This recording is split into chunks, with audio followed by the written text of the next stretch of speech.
this video, I'm going to run you through the first of the front poses, which I call the bikini pose. Now, the bikini pose, as its name suggests, is a pose that you will see on the stage whenever women or girls are performing in a bikini competition. This pose is actually the fundamental pose, like the cornerstone pose of many other poses that come up on your Instagram account or in fitness accounts or in photo shoots and indeed on the stage. So learning this pose is fantastic because once you have nailed this pose, you can play around with foot placement, you can play around with arm placement, and you can really make it your own to showcase your body. But today I'm going to show you the basic pose with a couple of variations of arms and legs, and then you're going to go away and practice and you're going to go and make it your own.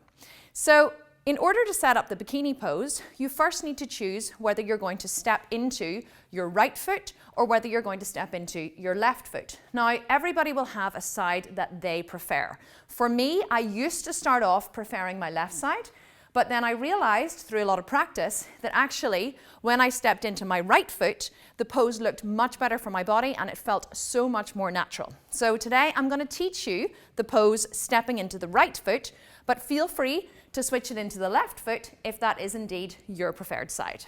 So in order to set up this pose, what you first do is step the right foot into a position with the toe turned slightly out at about 2 o'clock, I would say. Once you have this foot in position, this leg is not going to move.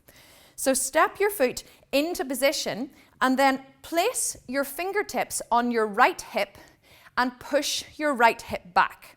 I want you to get used to feeling the swivel of the hips. One of the most fundamental mistakes that I see people making when they're posing is that they tend to push the hips forward. So it's a very model type pose you would see on the catwalk or in the pages of Vogue. Models are always kind of slouching like this. It's hips forward and shoulders back. In a fitness pose, we want the exact opposite to happen. We want the hips to be back and the shoulders to be back. We don't ever want to create a hips forward, shoulders back movement. It's always hips back. So step into the right foot, place your fingers on your right hip or your left hip if you're doing the other side, and just practice that swivel into the hip. It's almost like you're sticking your butt out behind you, and don't be afraid of going too far. You can never push your hip back too far in this pose. So with your fingers on your hip, what you're going to do is step your left foot a little in front of the right foot and just a little out to the side. Again, it doesn't matter if the toes are turned out, the toes are facing forward, but you don't want the toes to be facing in the same direction as the right foot. For me, I like to have the toes ever so slightly pointing in the opposite direction at about 1 o'clock. So once you have your feet in this position, with your fingertips on your right hip, you're going to push the right hip back so you're swiveling your whole body to the right. Try that a couple of times and really feel what it's like to keep that foot completely static, the leg engaged, and push the hips back. Now, once you have the hips back, what you want to do to make the waist look nice and slim is to spin the upper body in the opposite direction. This is what gives you that lovely hourglass figure where the shoulders seem wide, the waist seems small, and the hips seem nice and full. So with the hip back, you're going to draw up, inhale, and then you're going to twist your shoulders in the opposite direction. Now, this will feel very awkward in the beginning, and you may even get a bit of a pain in the back of the right hip. That's okay. With lots of practice, your body will fall into a pattern of movement, and this will become very, very easy. So right hip back, elongate the torso, and then spin the arms all the way around to the opposite direction. So you're thinking right hip back, left shoulder back. It's a twist. Now, once you've got this position, you can play around with the leg placement and you can play around with the arm placement. Let's work from the top down. Hip is back, shoulders have spun. You can simply stand with your arms falling nicely down to the sides. Remember to keep your shoulders up, the points of your shoulders up, not like this. Keep your traps down and your shoulders nice and high, and if you can, spread and engage the lats. So here, hip back, turn to the front, lift the shoulder points, spread the lats. Now once you are here, you can either just keep the arms nice and relaxed by the side, try not to tense them, or you can place one hand on the hip. remember not to collapse the shoulder. Remember to keep the shoulders back. Again, remember not to be standing too far to the right or your elbow will disappear. You want to create the symmetry. So with the hip back, spin, hand nice and relaxed on the rib cage. You're not grabbing your rib cage. You're simply resting the knuckles lightly on the rib cage. Left arm is relaxed. When you're here, you want to engage the legs and draw them back. Yes, I know it's a lot to remember, but stay with me. We're going to run through the steps again at the end.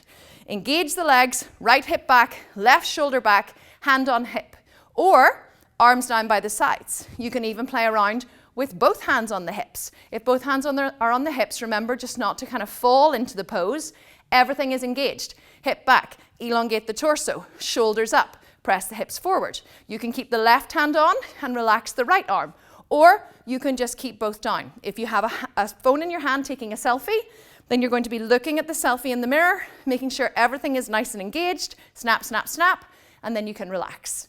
It will take a lot out of you practicing this pose in the beginning. You may feel a lot of strain in the back of the right hip. Again, totally okay. It will get better the more you practice. So let's run through that one more time. Choose a side that you're going to step into. For me, it's the right side. Step into the right foot, toe pointing at 1 or 2 o'clock. Step forward a little bit and to the side with the left foot. Place your fingertips on the right hip, push them back and swivel. Elongate the torso and then spin the body all the way to the opposite side. Left shoulder back, right hip back. Push the right hip back as you push the left shoulder back. Engage the glute muscle, draw the legs back, lift the shoulder points, spread the lats. Hands can be relaxed. Maybe you're taking a selfie. Smile, snap, snap, snap. Hand relaxed. Play around with the arm placement, snap. Play around with the other arm placement, snap. Play around with this pose and make it your own. You can even practice moving the legs. Left leg could be a little bit in front. Same principle applies. Hip back, shoulder back. You can move it a little more to the side. You can move it a little more to the side again. But again, the same principles apply. Right hip back, left shoulder back. You want to make your shoulders wide, your waist narrow, and your hips nice and full. Relax, look to the side. Arms, look to the other side. You could even play around with your hands, one above the head. Make this pose your own and have fun with it.